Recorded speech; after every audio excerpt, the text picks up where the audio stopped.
Le plastique en lui-même, il est utile, il y a plein de choses, y compris les bateaux qui sont en polyester et autres, qui sont faits de polymères.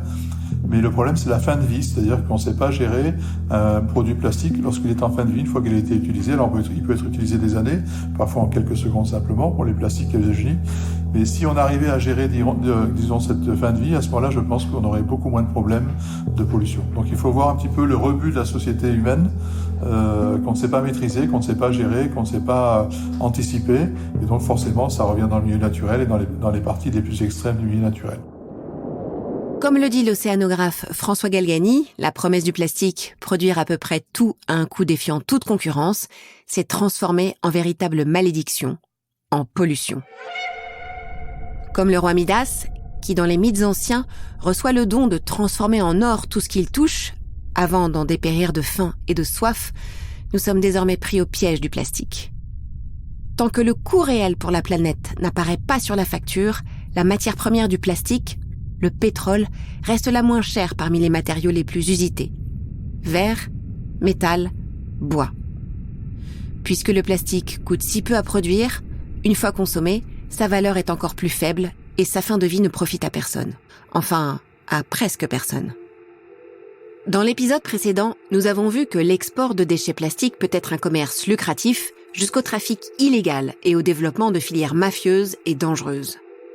S'il y a commerce, si des moyens sont mis en place pour revendre le plastique, le transformer, le collecter, pourquoi n'est-il pas aujourd'hui considéré comme une matière qui a de la valeur ?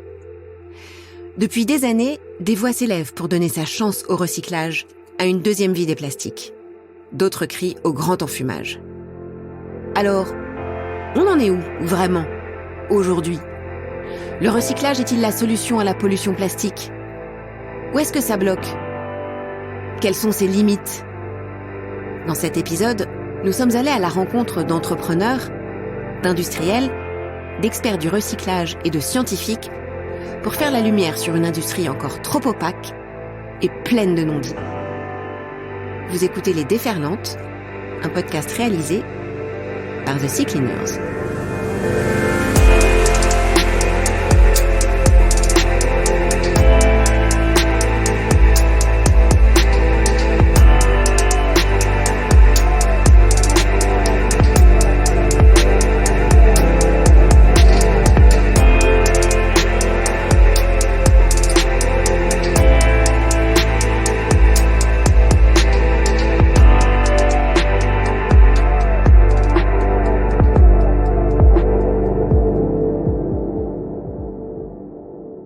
Le recyclage du plastique apparaît à beaucoup comme la solution pour mieux gérer la fin de vie du plastique. Nous sommes allés à la rencontre de Paul et Alexis. Ensemble, ils ont fondé la marque Corail, sans tout à fait réaliser jusqu'où une simple idée pouvait les mener. Alors nous, on est Paul et Alexis, donc on est les deux cofondateurs de Corail. On se connaît depuis un petit moment, on était en école ensemble il y a maintenant 10 ans. Et on avait cette frustration qu'on ressentait avec l'envie d'avoir un impact qui, même s'il était petit, serait au moins le nôtre et serait au moins concret. Et c'est quelque chose qui nous travaillait depuis un moment. C'est à partir de ce moment-là qu'on a décidé qu'on voulait lancer notre boîte. Et on a lancé Corail. Et le concept de Corail, c'est qu'on fabrique des baskets et des accessoires avec du plastique recyclé.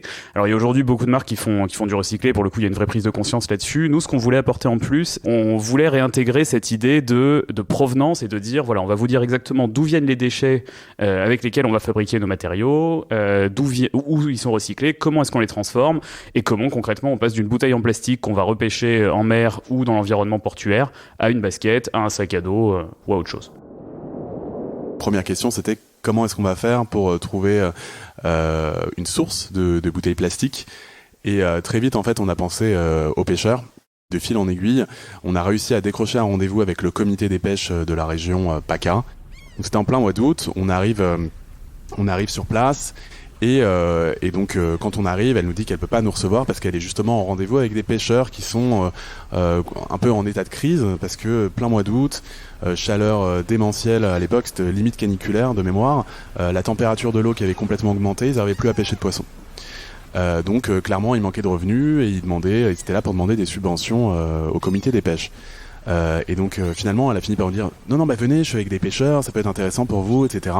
Et donc elle nous a fait rencontrer comme ça. Donc nous, de notre côté, on cherchait des pêcheurs pour ramasser du plastique, avec cette idée dès le départ de vouloir les rémunérer en complément de leur activité. Et eux étaient justement en recherche d'une activité complémentaire et de revenus complémentaires. Donc on a commencé à discuter, on leur a présenté le projet, et ils ont été de suite emballés. Ils nous ont proposé plein d'idées, ils nous ont dit qu'ils étaient capables de rafistoler éventuellement le chalut. Enfin, voilà, tout de suite ils ont été déjà hyper sensibles au projet, contrairement à ce qu'on pourrait penser, et hyper emballés, hyper force de proposition. Donc nous on était absolument ravis. Donc l'après-midi même, enfin 1 heure après notre rendez-vous, on est allé, ils nous ont montré le port. Etc. On a discuté de la façon dont on pouvait travailler ensemble, on s'est mis d'accord sur une rémunération, etc. Et voilà, donc on a trouvé notre source de plastique, on va dire, comme ça. Alors du coup, la particularité du projet, Alexis l'a dit, c'est qu'on travaille avec des pêcheurs directement en région marseillaise, donc qui, en complément de leur activité de pêche, accrochent à leur bateau en fait un chalut qui va ramasser tout ce qui est macro-déchets flottants. Ce chalut, il a été conçu par un ingénieur breton à l'époque des grandes marées noires au début des années 2000, qui ramassait les hydrocarbures. Et il s'est rendu compte très vite que ça pouvait aussi ramasser d'autres déchets qui flottaient à la surface, dont les déchets plastiques. Et il a commencé comme ça à le distribuer, à le commercialiser. Donc nous, on a fait l'acquisition au tout début du projet de ce chalut. Et donc c'est ce chalut-là que les pêcheurs accrochent. Donc ils l'accrochent, ils ramassent tout ce qui flotte à la surface. Ensuite, sur le port, il y a une étape de tri, donc entre les déchets qui n'ont rien à voir, enfin qui ne sont pas utiles pour nous, et les déchets plastiques. Et une fois qu'on a ces déchets plastiques, il y a à nouveau un tri qui est en 2 parties. Il y a un premier tri qui est fait où en fait on prend quasiment tous les déchets plastiques, on les broie et on les injecte dans notre semelle extérieure. Et il y a un autre type de tri qui est lui beaucoup plus sélectif. On va récupérer uniquement les bouteilles plastiques transparentes, et ça en fait c'est ce qui va nous permettre derrière de faire un fil de polyester. On a besoin que les bouteilles soient transparentes parce que ça permet d'avoir un fil qui a une couleur pure et qu'après on va pouvoir teindre. En termes d'étapes, donc on a la récolte, le tri. Ensuite, les bouteilles sont broyées directement sur le port. On a fait l'acquisition il y a 6 mois de machines qui permettent de broyer en 2 étapes les déchets. Première étape, c'est broyer en gros copeaux, on va dire. C'est des machines énormes qui sont capables même de broyer de la ferraille. Et la deuxième étape, c'est vraiment un broyage beaucoup plus fin, beaucoup plus granulaire, qui nous permet du coup d'avoir beaucoup moins de résidus lors du processus de transformation. Donc une fois qu'on a broyé ces déchets, comme je vous l'ai dit, il y a une étape où c'est injecté directement dans la semelle extérieure. Et l'autre étape, du coup, ça part chez un partenaire en France, un filateur, qui va fondre ça en granules de PET recyclé. Et ensuite, il va le fondre, l'étirer, et ça va nous donner en fait un fil en polyester recyclé qui garde à 99% les propriétés d'un polyester vierge. Et une fois qu'on a ça, du coup, on travaille avec un tisserand en France, dans la région de Roanne, qui du coup nous fait le tissu. Une fois qu'on a le tissu, la semelle, c'est envoyé au Portugal et où c'est assemblé dans un atelier familial. Tous les plastiques ne se valent pas en ce sens que il y a vraiment différents types de plastiques qui ont des propriétés chimiques assez différentes. Donc typiquement, ce qu'on a pu apprendre notamment, c'est que pour faire du polyester recyclé, il y a une véritable exigence sur le tri qui est fait. C'est-à-dire que typiquement, si vous prenez des flacons opaques, ça marche pas. Si vous prenez des flacons transparents mais pas de la bonne couleur, ça va avoir un impact après sur la couleur de votre fil. Donc il y a une véritable exigence dans la sélection du plastique pour le polyester recyclé. Donc on peut pas tout faire entre guillemets avec n'importe quel plastique. Si on a envie de recycler du polypropylène, donc pour vous donner un exemple, être un peu concret, c'est les types de plastique que vous pouvez retrouver sur les bouchons par exemple de bouteilles plastiques. Si vous voulez transformer ça en objet solide, de la même façon, si vous mettez du PET dans ce mélange-là, ça va pas marcher. Donc, certes, le plastique est très versatile, mais il y a un véritable travail de tri quand même à faire en amont. À l'exception, pour le coup, de ce qu'on fait nous avec nos semelles, et ce qui est assez cool, c'est qu'on peut broyer quasiment n'importe quel type de plastique et les intégrer dans la semelle. Aujourd'hui, Corail poursuit sa belle histoire avec de nouveaux produits. Ils ont lancé des sacs en 2021, permettant de nouveaux débouchés pour le plastique. Paul et Alexis travaillent également à diversifier les sources de plastique usagées et à proposer un circuit toujours plus court. Ce que Paul et Alexis ont découvert en développant Corail, c'est que tous les plastiques ne sont pas égaux face au recyclage. On peut même dire qu'il n'y a pas un plastique, mais des plastiques. On définit généralement 7 grandes familles de plastiques. Certains ont une bonne recyclabilité, comme le PET, le polyéthylène terephthalate, les bouteilles en plastique, le polyéthylène haute densité, les bidons de lessive, d'huile, ou le polypropylène. D'autres sont très difficilement recyclables et peuvent même nuire à la recyclabilité des autres plastiques comme le polyéthylène basse densité, les sacs plastiques, le polystyrène, souvent trouvé dans les pots de yaourt, et le polycarbonate. Romain Pélissou, directeur du recyclage au SICTOM, est expert en la matière. C'est bon, c'est parti. Alors, je suis le directeur recyclage au SICTOM. Le SICTOM, c'est un établissement public qui a la charge du traitement des déchets qui sont produits par les ménages, par les habitants. Et pour le SICTOM qui me concerne, ce sont les habitants qui habitent la grande aire urbaine de Paris. Donc, c'est à peu près 6 millions d'habitants, soit environ 2 millions de tonnes de déchets. Les grands enjeux de la gestion des déchets en France, de mon point de vue, les déchets d'un pays sont la résultante du fonctionnement d'un pays, c'est-à-dire de son économie, de sa consommation. Romain Pélissou, directeur du recyclage au SICTOM, nous ouvre les portes d'un centre de traitement de déchets pour mieux comprendre ce qu'il advient de nos poubelles. Alors une fois que le bac jaune arrive sur les installations de tri du SICTOM, donc c'est un tri qui est opéré en premier lieu par des équipements complexes. On va avoir un tri déjà granulométrique qui va séparer les fractions granulométriques du flux. Un tri granulométrique, c'est tout simplement un tri par taille. Ensuite, on va avoir des tri balistiques qui vont séparer, pour résumer, des corps plutôt plats avec des corps creux qui sont plutôt les bouteilles en plastique, vous voyez, ou tous les plastiques. Les séparateurs balistiques sont utilisés pour séparer des matières mélangées. Lorsque celles-ci sont mises en mouvement, qu'elles soient plates ou creuses, elles réagissent différemment selon leurs propriétés physiques. Et ensuite, ce sont des batteries de tri optique. On en a à peu près en moyenne entre 10 et 13 par centre. Et eux, ces tri optiques vont être capables de séparer les papiers des cartons, vont être capables de séparer les bouteilles en PET claires des bouteilles en PET foncées. Ils vont séparer évidemment les plastiques PE par rapport au PET, etc. Avec le tri optique, les déchets sont analysés par des faisceaux lumineux dans le spectre visible pour identifier les couleurs ou infrarouge pour détecter les matières et séparés ensuite par un flux d'air. Toutes ces machines effectuent ce tri et à la fin, tous les produits triés selon un standard défini par les filières REP, par exemple les bouteilles PET claires, vont passer devant un tapis de tri où des agents vont effectuer le contrôle qualité du flux en retirant les dernières anomalies. La dernière étape, indispensable à la qualité du matériau final, celle qu'aucune machine ne peut remplacer, c'est le contrôle par l'œil d'un personnel qualifié. Ça, c'est pour tous les flux, plastique, carton, acier, etc. Et ensuite, le flux va rejoindre une chaîne de conditionnement où il va être mis en balle pour être ensuite expédié aux différentes usines de recyclage. Les ordures ménagères résiduelles, appelées poubelles grises, c'est ce qu'on met à Paris dans la poubelle verte. C'est ce qui reste après que l'on a fait le tri des emballages plastiques, métal, alu et papier qui vont dans le bac jaune, du verre qui va dans le bac blanc et des déchets alimentaires qui partent dans le bac marron dédié au compost. Les ordures ménagères résiduelles sont généralement destinées à l'incinération où elles produisent de l'énergie pour alimenter des foyers en électricité. Mais aujourd'hui, selon Romain Pélissou, 80% du contenu de ces poubelles sont encore des emballages qui pourraient être recyclés. Alors, quels plastiques sont recyclables ? Alors, en général, concernant les emballages plastiques, les objets, on va dire, monomatériaux, c'est-à-dire constitués d'une seule résine, sont généralement recyclables.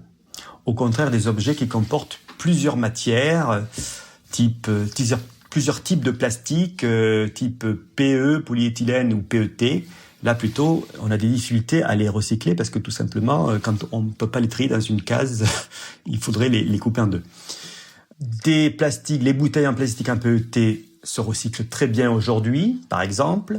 Nous, le Sictom, on les trie et on les achemine via des péniches à l'usine de recyclage qui se situe dans les Yvelines, à Limay, où ces bouteilles vont être transformées en granulés qui serviront à la fabrication de nouvelles bouteilles. Là, on a vraiment un circuit fermé. En revanche, on va prendre le polystyrène. Le polystyrène, on a du mal. Nous, on le trie, mais les usines encore de recyclage sont très faibles puisque le polystyrène n'a malheureusement pas une valeur marchande importante, à contrario du PET. Le chemin du plastique vers une seconde vie est pavé d'embûches. Au-delà de la faible recyclabilité de certains plastiques, la production d'emballages multimatériaux est également un casse-tête pour les usines de valorisation de déchets.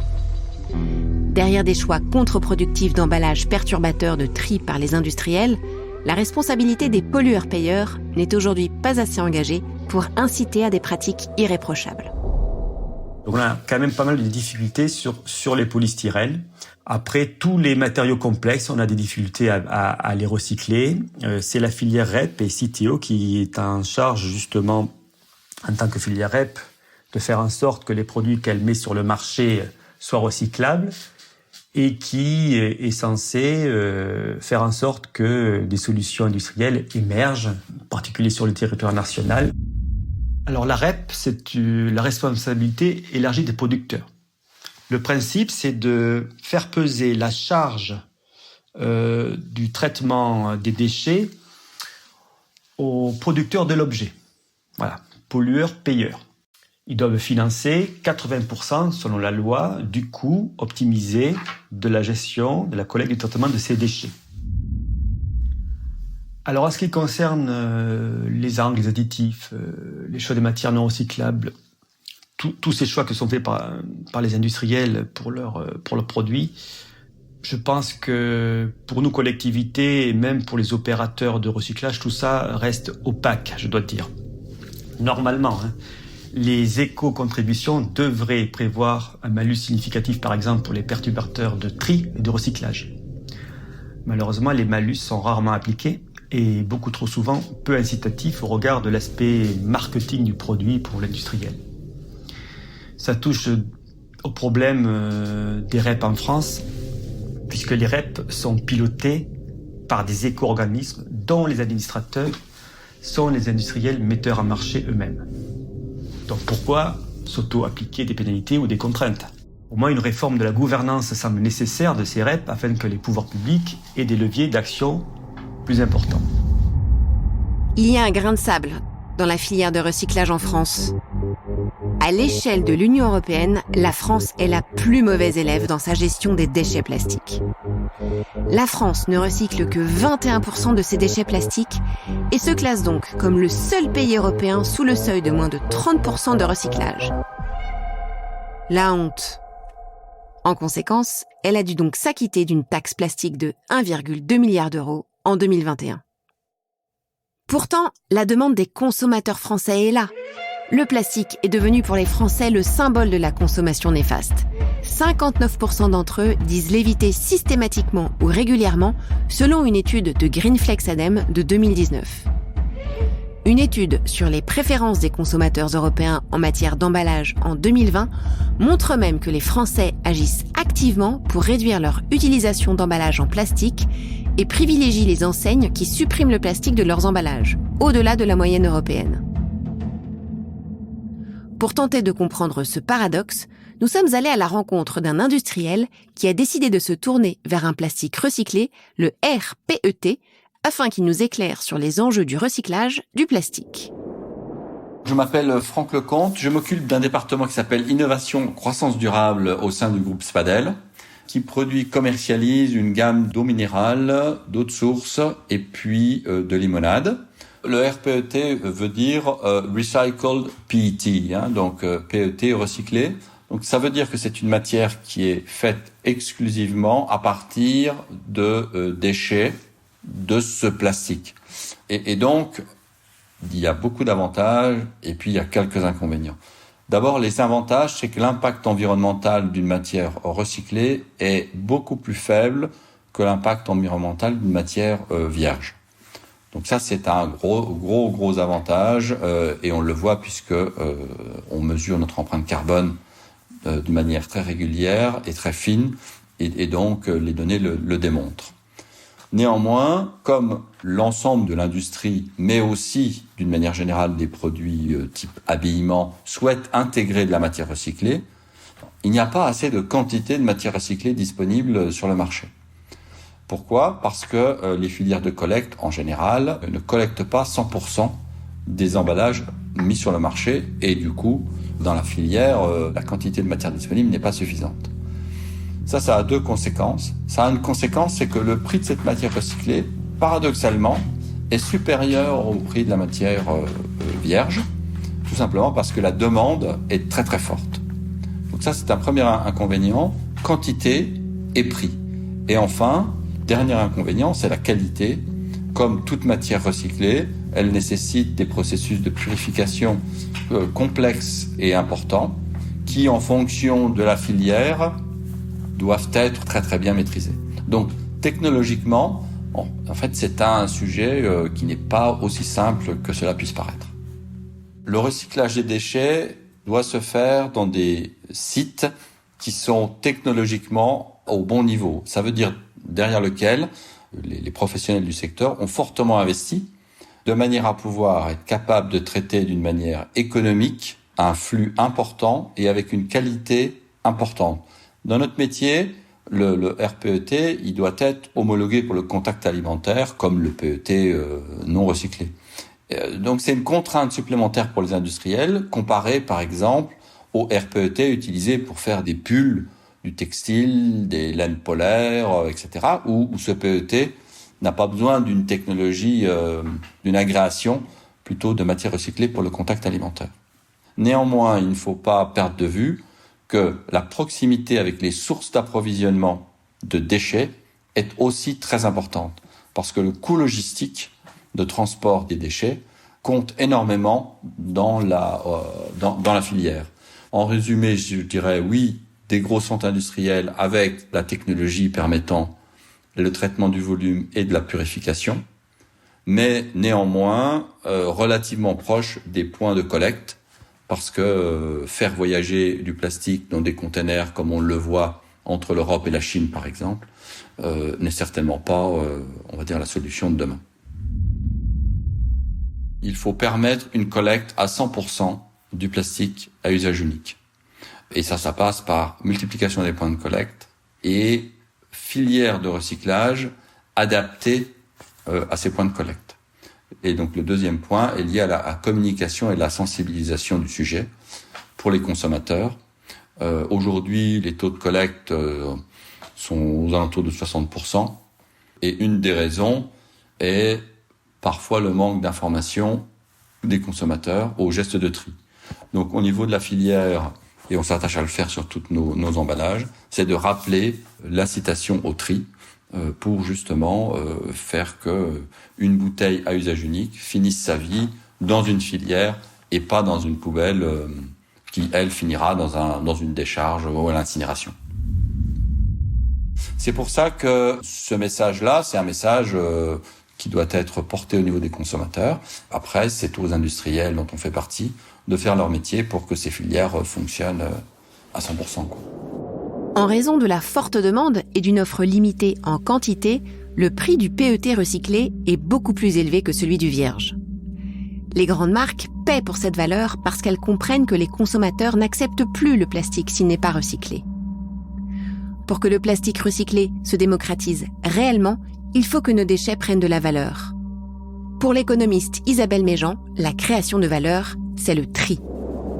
Il faut absolument que le déchet prenne de la valeur, et le déchet, il a de la valeur soit parce qu'il a un haut pouvoir calorifique, donc il peut être brûlé et produire ce qu'on appelle de l'énergie verte. C'est peut-être un peu paradoxal, mais brûler du plastique, c'est compté comme de l'énergie verte. Ou bien, là où le déchet va avoir le plus de valeur, c'est quand il est très bien trié, ce qui permet ensuite de le valoriser sous une forme de recyclage. Donc, ce qui nous semblait, en tout cas, ce sur quoi on a conclu, c'est vraiment que l'étape clé, c'est le tri, parce que c'est ce qui va rendre le déchet, donner une valeur économique au déchet. Après, ce qu'on espère en tout cas, c'est que sans doute il va se développer des filières de recyclage intra-européennes. Et ça, d'une certaine manière, du point de vue économique, c'est très efficace. Parce que le recyclage, c'est des activités qui nécessitent des investissements importants. Et c'est assez spécifique. On recycle pas de la même manière différents types de plastique. Si je résume, des pistes d'amélioration du recyclage des déchets plastiques sont possibles tout au long de la vie du plastique. Tout d'abord, une responsabilité accrue des industriels et des pénalités vraiment dissuasives pour la mise sur le marché de produits perturbateurs de tri comme les plastiques multimatières. Un meilleur recyclage, cela passe aussi par une collecte efficace et une meilleure information des foyers sur les gestes de tri. Mais pour être vertueux, ces efforts doivent s'accompagner d'investissements importants à l'échelle européenne pour créer des filières de recyclage innovantes, plus efficaces, afin de faire baisser les coûts et les émissions de carbone du plastique recyclé. Romain Pélissou alerte par ailleurs sur les contresens du recyclage à tout prix. Les limites du recyclage. Si on veut décarboner notre économie, il faut que le recyclage d'un déchet, un nouvel objet, ne consomme pas plus d'énergie fossile que l'énergie fossile consommée pour fabriquer le même objet. Alors ça paraît évident comme ça, mais souvent les modèles économiques des projets peuvent supplanter les objectifs environnementaux. Exemple, on entend beaucoup parler du recyclage chimique des emballages plastiques, en PET. Des bilans carbone et énergétiques transversaux sont nécessaires et souvent oubliés. Enfin, une dernière limite s'impose, et pas des moindres, la barrière technologique. Si une loi contre le gaspillage fixant à 100% l'objectif de plastique recyclé d'ici à 2025 a été adoptée en Europe, certains, comme la chercheuse Nathalie Gontard, directrice de recherche à l'Institut national de la recherche agronomique, INRA, dénoncent un objectif impossible à atteindre. Nathalie Gontard ne parle pas de recyclage, mais de décyclage. On transforme le plastique en objets de moindre qualité, comme des cintres, des pulls ou des matériaux de construction. Le PET doit être enrichi de plastique vierge. Une fois cette transformation effectuée, ces plastiques deviendront impropres à tout nouveau recyclage parce qu'ils seront fragilisés, dégradés, chargés d'additifs et de contaminants. La conclusion de la chercheuse ? Recycler 100% des plastiques à l'infini et faire ainsi disparaître ces déchets est une illusion. Ce qui est intéressant, c'est que le recyclage, par exemple, il y a pas d'obstacle, tout le monde est d'accord. Le public parce que c'est moins de plastique, les gestionnaires parce que ce sont des solutions, les spécialistes de l'environnement parce que c'est moins de problèmes environnementaux, et l'industrie parce que ça génère des revenus. Donc là, c'est un cas de figure, si vous voulez, c'est pas conflictuel comme le climat, c'est vraiment un cas de figure, si vous voulez, où tout le monde peut être d'accord. Alors, il peut y avoir des discussions sur les modalités, mais sur le principe, je pense que c'est quelque chose qui tient la route. Après, personnellement, je pense que la meilleure solution, on en a parlé tout à l'heure, un des problèmes majeurs, c'est la fin de vie. C'est-à-dire qu'on ne sait pas quoi faire avec un plastique qui est sur une plage, parce qu'il n'a pas de valeur. Mais si on est capable de fabriquer un plastique, comment dire, qui, lorsqu'il a été utilisé, garde sa valeur, il peut être recyclé par exemple, à ce moment-là, ça va changer probablement de manière importante la donne, quoi. Et donc, il y a des équipes qui travaillent là-dessus, des chimistes. J'ai vu passer un très bel article scientifique il y a quelques mois, où ils sont capables de fabriquer du polyéthylène, polypropylène, en réticulant ce plastique avec des liants qui sont différents de ceux qui ont été utilisés jusqu'à présent. Et ce type de fabrication permet de précipiter, alors c'est des termes techniques, mais de précipiter les liants et de retrouver les fibres originelles et de pouvoir les recycler des milliers de fois. Ce qui n'est pas le cas actuellement, techniquement on n'est pas capable de faire. C'est-à-dire qu'on est capable dans les laboratoires actuellement de faire des matériaux qui sont 100% recyclables et des milliers de fois. Alors typiquement un plastique qui aurait cette constitution-là, alors évidemment ces produits-là, on connaît la méthode de fabrication, mais c'est pas encore en place, il y a des barrières industrielles, ça peut prendre des dizaines d'années, s'installer, si vous voulez. C'est un petit peu comme les nouveaux moteurs à hydrogène et autres. Avant que ça s'installe, il faut du temps. Mais techniquement, il y a des solutions qui sont proposées. Et vous comprenez bien qu'un plastique qui serait 100% recyclable et des milliers de fois qui serait sur une plage, c'est comme une bouteille de verre avec une consigne, ça a de la valeur. Et ça n'arrivera plus parce que n'importe qui ira les ramasser. Moi, je me souviens enfant avoir été ramasser des bouteilles pour m'acheter des bonbons et les ramener à la consigne pour avoir acheté des bonbons. Forcément, pour le plastique, ça serait la même chose.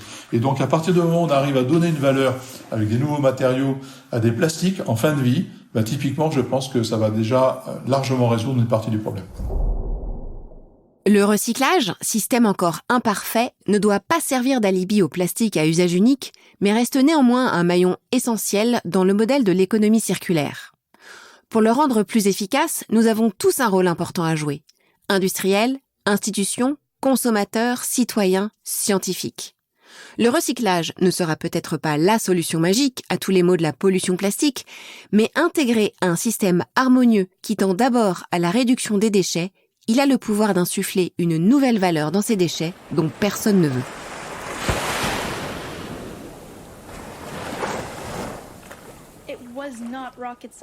On a pu voir assez facilement l'augmentation de la pollution plastique dans l'environnement.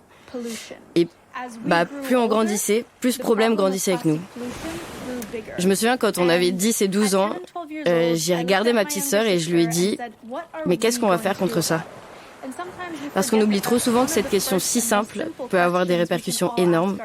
Comment peut-on agir ? Quand on s'est penché sur la question, on a appris que 40 pays avaient déjà interdit l'utilisation des sacs en plastique. Et on s'est dit, waouh, 40 pays ? Mais c'est énorme. Allez, commande Bali, commande l'Indonésie. Nous aussi, on est capable de le faire. Du coup, on a remonté nos manches et on a lancé notre première association qu'on a appelée Bye Bye Plastic Bags, dans le but de faire interdire à notre tour les sacs en plastique sur Bali. Dans le prochain épisode, nous irons à la rencontre de ceux qui refusent de se laisser emporter par une déferlante de plastique. Ceux qui ont décidé d'agir. Ils nous montreront qu'il est possible de changer les choses au niveau de sa communauté, sa ville, son pays et sa planète. Comment naissent les grands projets de protection de notre planète bleue ? Que l'on soit une petite fille, un pays victime de la pollution ou un navigateur.